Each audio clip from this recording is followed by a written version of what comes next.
அதாவது பாத்தீங்கன்னா மக்களே, ஒன்ஸ் கோமாளி ஆல்வேஸ் கோமாளி அப்படின்னு மாதிரி எங்க அண்ணன் ஆர்வ கோளாறு அருண் எப்பவுமே ஒரு கோமாளி தான். நீங்க என்ன நினைச்சாலும் சரி, எங்க அண்ணன் ஒரு கோமாளி தான். என்ன ரீசன் டேஸா கொஞ்சம் அந்த கோமாளித்தனத்தை மறைச்சு வச்சிருந்தாப்ல. ஏன்னா அந்த கேப்டன் பதவியெல்லாம் கிடைச்சி அந்த கேப்டன் பதவியில சின்ன சின்ன நல்ல பேர்லாம் கிடைச்சிருந்தா அதை அப்படியே காப்பாத்தி கொண்டு போயிடலாம்னு சொல்லிட்டு தனக்குள்ள இருந்த கோமாளித்தனத்தை அந்த ஆர்வக்கோளாறுலாம் கொஞ்சம் ஒழிச்சு வச்சிருந்தாரு. பட் இருந்தாலும் ஆப்போசிட்ல முத்துக்குமரன் அப்படிங்கிற ஒரு நபருக்கு நல்ல கைத்தட்டல் நல்ல பாராட்டுகள் வந்து எங்க அண்ணனுக்கு பொறுக்காதுல. உடனே மூக்குலையே டக்குன்னு அந்த ஆர்வக்கோளாறு வெளியே வந்துடும். அதுதான் நேற்று நைட் நடந்திருக்கு. ஸோ நேற்றுக்கான எபிசோட பொறுத்த வரைக்கும் பயங்கரமா இருந்துச்சான்னு கேட்டீங்கன்னா கேவலமா இருந்துச்சு. அந்த எபிசோட கடைசியில் 2 சம்பவங்கள் நடந்துச்சு. ஒன்னு நம்ம சாச்சனாக்கான அந்த கர்மா, ஐயோ அந்த கர்மாவை பார்க்கும்போது நமக்கே சம சிரிப்பா இருந்து அதை பத்தியும். ரெண்டாவது அருண் அவர்கள் வந்து உட்கார்ந்து டப்பா அடிச்சிட்டு இருந்திருப்பாரு. டப்பா டப்பா டப்பா டப்பான்னு சொல்லி மார்க் பண்ணி ஒன்று கத்திட்டு இருந்திருப்பாரு. முத்துக்குமரனை பார்த்தா அது என்னன்னு சொல்லி மொத்தமா பாத்திரலாமா. சோ நேத்துக்கான எபிசோட பொறுத்தவரைக்கும் சாச்சனா பயங்கரமா அழுது ஓன்னு ஒப்பாரி வச்சிருப்பாங்க. சோ அப்படி ஒப்பாரி வைக்கும்போது பெண்கள்லாம் சேர்த்து பெண்கள் ரூம்ல கூட்டு உட்கார வச்சு சமாதானப்படுத்திட்டு இருப்பாங்க. அப்படி சமாதானப்படுத்தும் போது அந்த பொண்ணு சமாதானமே ஆயிருக்காது. உட்கார்ந்து ஒப்பாரி வச்சுட்டே இருக்கும், கத்திக்கிட்டே இருக்கும். அப்படி கத்திட்டு இருக்கும்போது அந்த பொண்ணாதான் வாலண்டரியா முத்துக்குமரனை கூப்பிடுவா. நீங்க நல்லா கவனிச்சே நினைக்கிறேன். முத்துக்குமரனும் ரஞ்சித்தும் வெளியே நின்று பேசிட்டு இருப்பாங்க. அப்படி பேசிட்டு இருக்கும்போது இங்க அந்த பொண்ணு நான் முத்துக்கிட்ட போனோம், அண்ணன் கிட்ட போனோம், அண்ணன் கிட்ட போனோம்னு சொல்லும்போது நீ இரு நாங்க கூப்பிடுறேன்னு சொல்லிட்டு இவங்க எல்லாரும் சேர்ந்தே முத்துங்க வா முத்து முத்துன்னு சொல்லி கூப்பிடுவாங்க. முத்து உடனே என்ன பண்ணுவான், டக்குன்னு அந்த இதெல்லாம் ஏறி குச்சிங்க வருவான். ரஞ்சித் அதை பார்த்துட்டு தான் இருப்பாரு. நல்லா நோட் பண்ணிக்கணும், ரஞ்சித் அதை பார்த்துட்டு தான் இருப்பாரு. முத்து ஏறி குச்சிங்க வந்தோடனே டக்குன்னு அந்த பொண்ணு கட்டி பிடிச்சி பயங்கரமா அழுவா. ஓன்னு செம்மையா கத்தி கத்தி அழுவா. அதை பார்க்கும்போது நமக்கு சிரிப்பா இருந்தது. நான் கடைசியில் சொல்றேன். சோ பயங்கரமா கத்தி அழுதுட்டு இருப்பா. அழுதுகிட்டே இருக்கும்போது டக்குன்னு அந்த இடத்துல நம்ம விஜய் விஷாலும் வந்துடும். இவன் பயங்கரமா சமாதானப்படுத்த ட்ரை பண்றான். சமாதானப்படுத்த முடியாம அந்த பொண்ணு அழுதுகிட்டே இருக்கு. அழுதுகிட்டே இருக்கும்போது டக்குன்னு விஜய் விஷால் வரா. சோ விஜய் விஷால்கிட்ட போய் உன்னை கட்டி பிடிச்சு அழுறா. 2 பேர்ட்டையும் மாத்தி மாத்தி கட்டி பிடிச்சு அழுதுட்டு இருப்பா. நீங்க கவனிச்சிருப்பீங்க. இந்த விஷயத்த ரஞ்சித் அவர்கள் அங்க பார்த்துட்டு தான் இருக்காரு. ஓகேவா, ரஞ்சித் அவர்கள் பார்த்துட்டு தான் இருக்காரு. சோ அதே மாதிரி கரெக்டா இந்த சீன்லாம் முடியுது. எபிசோட லாஸ்ட்ல பார்த்தா அருண் உட்கார்ந்து குதிச்சிட்டு இருக்கான். பக்கா பக்கா பக்கா டப்பா டப்பா டப்பா டப்பா டப்பா டப்பான்னு சொல்லி பயங்கரமா குதிச்சு பயங்கரமா ஆடி ஏதோ அப்படியே முத்து அடிச்சு கவுத்தி முத்து வச்சு இவர் ஸ்கோர் பண்ண மாதிரி சீன் போட்டுட்டு இருக்காரு. அங்க மொக்க வாங்கினது இந்த ஜோக்கர் பயோல தான் உனக்கு தெரியவே இல்லை. இவர் என்ன சொல்றாருன்னா, இவனுக்கு என்ன அங்க வேலை, எல்லா இடத்துல நல்லவங்க மாதிரி வேஷம் போடுறான், ரொம்ப நல்லவங்க மாதிரி காட்டிக்கிறான். அந்த மஞ்சரிக்கான விஷயத்துல மஞ்சரி ஒரு பாயிண்ட் சொல்றேன், அந்த பாயிண்ட் தப்பு இல்ல முத்துக்குமரன் இப்படிதான் சொன்னாங்க நான் சொல்றேன். அந்த இடத்துல நான் எந்திரிச்சு பேசும்போது டக்குன்னு என்கிட்டே சொல்றான் மஞ்சரி அப்படி சொல்லு. அவன் எவ்வளவு டப்பா அடிக்காம இருங்க, டப்பா டப்பா டப்பான்னு சொல்லிட்டு கத்துறான். சரி ஓகே, மஞ்சரி மேட்டர் தான் ஏதோ கத்துறான்னு பார்த்தா அடுத்தது நம்ம சாச்சனாக்கான மேட்டர் எடுக்கிறான். சாச்சனாக்கும் ஜெஃப்ரிக்கும் பிரச்சனை. சாச்சனாவோட ஜெஃப்ரி ஹர்ட் ஆயிருக்கான். ஜெஃப்ரி அந்த விஷயத்தை அங்க எடுத்து சொல்றான். அது அந்த விஷயத்தை சேதன் எடுத்து பேசுறாங்க. அந்த விஷயத்தை அவங்க 2 பேரும் தானே பேசிப்பாங்க, அவங்க 2 பேரும் தானே பேசிக்கணும். இவன் ஏன் குறுக்க போறான்? அந்த பொண்ணு அந்த விஷயத்தை நினைச்சு உட்கார்ந்து ஃபீல் பண்ணி அழுதுட்டு இருக்கு. அதுக்குள்ள இவன் உள்ள போறான். உள்ள போயிட்டு கட்டி பிடிச்சு அழுதி சமாதானப்படுத்த மாதிரி நல்ல வேஷத்தை போட்டுட்டு இருக்கான். இவன் இப்படித்தான் எல்லா இடத்துல நல்லவங்க வேஷத்தை போடுவான். சும்மா டப்பா அடிக்கிறான்னு சொல்லி ஜோக்கர் மாதிரி கூச்சிட்டு இருக்கான். அண்ணே நான் ஒன்னு சொல்றேன், உனக்கு எதாவது கஷ்டம்னா எனக்கு சொல்லி அனுப்புனேன். அந்த மூக்குல மாட்டுற பஞ்சும் தலையில வைக்கிற அந்த விக்கும் வாங்கி அனுப்புறேன். அதை மாட்டிட்டு இப்படி குதி. ஏன்னா நீயும் ஐயோ முக்கியமா நம்ம அண்ணன் ரஞ்சித் அவர்கள் அவருக்கும் சேர்த்து அனுப்ப வேண்டியிருக்கும். இருக்கிற மிகப்பெரிய டப்பா, மிகப்பெரிய மிச்சர், மிகப்பெரிய கோமாளி, மிகப்பெரிய தற்கொலை வந்து ரஞ்சித் தான் அந்த வீட்டுல. சத்தியமா சொல்ல இவன் அந்த இடத்துல குதிக்கிறான். இவனுக்கு பொறாமையோ என்ன அளவோ இவனுக்கு இப்படிதான் வச்சுக்கோங்களேன். ஒரு தற்கொலை நமக்கு நல்லாவே தெரியும். முத்துக்குமரன் எங்கேயா ஸ்கோர் பண்ணா இவனுக்கு ஏத்துக்கவே முடியாது. மூக்கெல்லாம் வேக்க ஆரம்பிச்சிடும். மூக்கு வேத்து இந்த மாதிரி குதிச்சிட்டு இருப்பான். அந்த இடத்துல குதிக்கிறான். இவனுக்கு விஷயமே தெரியாம குதிக்கிறான். ஃபர்ஸ்ட் ஆஃப் ஆல் நான் எதுக்கு தற்கொலை உன்ன ஜோக்கர்னு எதுக்கு சொல்றேன்னா, அந்த விஷயம் உனக்கு ஃபர்ஸ்ட் தெரியவே தெரியாது. ஓகேவா, அவன் எதுக்கு அங்க போனா, எதனால அந்த பொண்ணு கெட்டி பிடிச்சு அழுதுன்னு உனக்கு எதுவுமே தெரியாது. அந்த பொண்ணு கூப்பிட போய் தான் முத்துக்குமரன் உள்ள போறான். அந்த பொண்ணாதான் கெட்டி பிடிச்சு அழுது.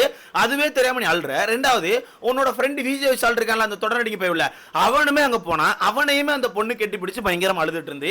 ஏன் நீ விஜய் விஷால சொல்ல, ஏன் நீ விஜய் விஷால சொல்ல, விஜய் விஷால் ஏன் குறுக்க போனா, விஜய் விஷால் ஏன் கட்டி பிடிச்சாலும் அதை ஏன் நீ சொல்ல மாட்டடா.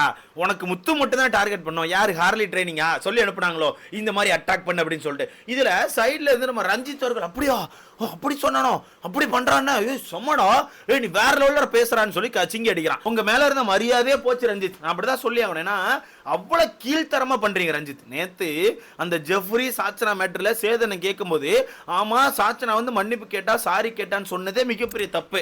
சாச்சனா அதை கேட்கவே இல்லை. அதை மஞ்சரி எந்திரிச்சு சொன்ன பிறகு கூட இவன் ஒத்துக்காம நின்னுகிட்டு அப்படியா சாரி கேட்கலையா, இல்ல அவன் சாரி கேட்ட மாதிரி எனக்கு தோணுதுன்னு சொல்லி அழுதுகிட்டே இருந்தான். அங்க ஒண்ணு. ரெண்டாவது இங்க முத்துக்குமரனை பெண்கள் தான் கூப்பிடுறாங்க அப்படிங்கிறது ரஞ்சித்துக்கு தெரியும். ஏன்னா ரஞ்சித்து முத்துக்குமரன் தான் வெளியே இருந்து பேசிட்டு இருக்காங்க.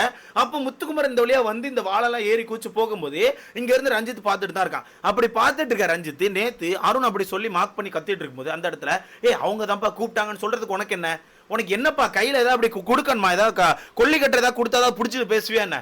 ஒரு என்னைக்கு தான் நீ பேசலான் இருக்க எனக்கு புரியல. இந்த ரஞ்சித் அவர்கள் என்னைக்கு பேசலான் இருக்காரு? எனக்கு ஒரு இளவும் புரிய மாட்டேங்க. அவன் கிண்டல் பண்றான், அந்த கிண்டலுக்கு ஒரு சிரிச்சிட்டு இருக்காரு. அப்படியாடே சூப்பரா அப்படின்னு சொல்லிட்டு, நீ ஒரு கோமாளி, அங்க ஒருத்தன் மார்க் பண்றான் அவன் ஒரு கோமாளி, உன் சைடுல ஓடி ஒருத்தன் டப்பான்னு கடைசியா சொல்லிட்டு போனான் யார், விஜய் விஷால், அவன் ஒரு கோமாளி. மூணுமே மட கோமாளிடா. நீங்க 3 பேருமே எப்படி இந்த வீட்டுக்குள்ள இருக்கீங்க எனக்கு சுத்தமா விளங்கல. ஆனா இதுல போடுவோம், அருண் பயங்கரமா டீகோட் பண்ணிட்டாரு. என்ன புண்ணாக்கடா டீகோட் பண்றான், ஒரு இளவு புண்ணாக்கும் டீகோட் பண்ண மாட்டேங்கான். அவனுக்கு 24 முத்து மேல வன்மத்தை தெரிவிக்கணும், அது மட்டும் தான் அவனோட நினைப்பே. ஓகேவா, அந்த கேங்கே அப்படிதான். பார்க்கலாம், நாளைல இருந்து கேம் ஆற போகுது, நாளைல இருந்து இண்டிவிஜுவல் பிளே தானே கொடுக்கணும், யார் தனிப்பட்ட முறையில் யார் நல்லா கேம் ஆறான்னு சொல்லி நாளைல இருந்து நமக்கு தெரிய போது நம்ம பார்க்கலாமே. ரெண்டாவது சாச்சனா அவர்கள் பத்தி சொல்லி ஆகணும். சாச்சனா அந்த கர்மா அப்படிங்கிறது இவ்வளவு வேகமா நடக்கும் நான் எதிர்பார்க்கல.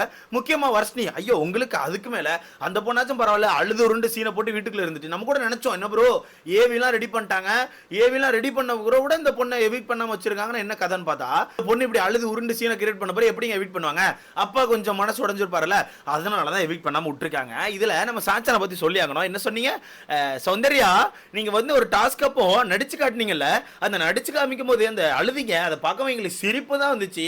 அவ்வளவு கேவலமா பண்ணீங்கன்னு சொன்னீங்க தெரியுமா, எங்களுக்கு நேத்து நைட்டு ஃபுல்லா ஒரே சிரிப்பு. நீங்க அந்த ரெஸ்ட் ரூம்ல போய் உட்காந்து முக்கி கத்துறதும், அப்படியே பெட்ரூம்ல போய் உட்காந்து முக்கி கத்துறோம், முக்கிய கத்தினே இருக்குது. ஆனா கண்ணீர் மட்டும் காண நண்பர்களே, கண்ணீர் மட்டும் நீங்க எதிர்பார்க்க கூடாது. கண்ணீர் ஸ்டாக் முடிச்சுட்டு நாளைக்கு தான் ஸ்டாக் வருதுன்னு சொல்லியிருக்காங்க, அதுக்கப்புறம் நீங்க கண்டிப்பா எதிர்பார்க்கலாம். இப்போ ஸ்டாக் இல்ல. முக்கிய அம்மா கிட்ட போனோம், ஆத்தா கிட்ட போனோம், அழுன்னு அழுது எனக்கு சிரிப்பு தான் வருது. ஏமா இதுக்கு தான் சொல்றது, தயவு செய்து கொஞ்சம் மெச்சூர்டா இருந்துக்கோ, நாலேஜ் போல நடந்துக்கோ. அந்த ரெண்டும் இல்லைனா சத்தம் காட்டாம தற்கொலை தனமா மூடிட்டு உட்காரு, அதை விட்டுட்டு தேவையில்லாம யாரையா நோண்டுறது, யாரையா கிண்டல் பண்ணி அந்த இடத்துல சீன் போடுறது, கெத்து காட்டுறது, இதெல்லாம் உனக்கு பேக் ஃபயர் ஆகும். இப்போ நீ பாரு, நேத்து தான் கெத்து காட்டின, ஒரு முந்தானத்து தான் கெத்து காட்டினேன், அப்படியே அடிச்சு சௌந்தர்யா அப்படியே ஓட விட்ட மாதிரி கெத்து காட்டினேன்.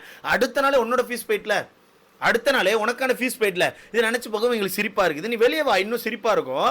அது மட்டும் இல்லாமல் இந்த இடத்துல ஜெஃப்ரி தாங்க அந்த பையன், சரி ஓகே நம்மளால தான் இவ்வளவு விஷயம் நடந்துட்டு சொல்லிட்டு வேகமா போயிட்டு முட்டங்கால் போட்டு அந்த பொண்ணு பெட்ல உட்காந்துருக்கேன், கீழே உட்காந்து கையை பிடிச்சி மன்னிப்பு கேட்கறான். நீ என்ன ஹர்ட் பண்ணல, சரி விட்டுரு, நீ என்ன ஹர்ட் பண்ணல, நான் தான் தெரியும் தப்பா புரிஞ்சுட்டேன், ஓகேவான்னு சொல்லிட்டு அந்த பையன் மன்னிப்பு கேட்கறான். இதுதான் ஜெஃப்ரி. ஆனா இது எதுவுமே தெரியாம ஒருத்தன் தற்கொலை தரமா டப்பான்னு கத்துறான் தெரியுமா. அவனுக்கு ஒரு 5 நல்லா ஒரு பெரிய சீஸ் டப்பா வாங்கி மண்டல கவுத்தி விடுங்க ப்ரோ. அந்த தற்கொலை அந்த வீட்டுல எதுக்கு இருக்கான், ஏன் இருக்கான், எப்படி இருக்கான், ஒரு இளவும் புரிய மாட்டேங்குது. சிரிப்பா தான் இருக்கு அந்த தற்கொலையை பார்க்கும்போது. ரெண்டாவது அந்த இடத்துல சமாதானப்படுத்திட்டு இருக்காங்க. ஓகேவா, எல்லாரும் சேர்ந்து பெட்ரூம்ல சமாதானப்படுத்த ட்ரை பண்ணிட்டு இருக்காங்க.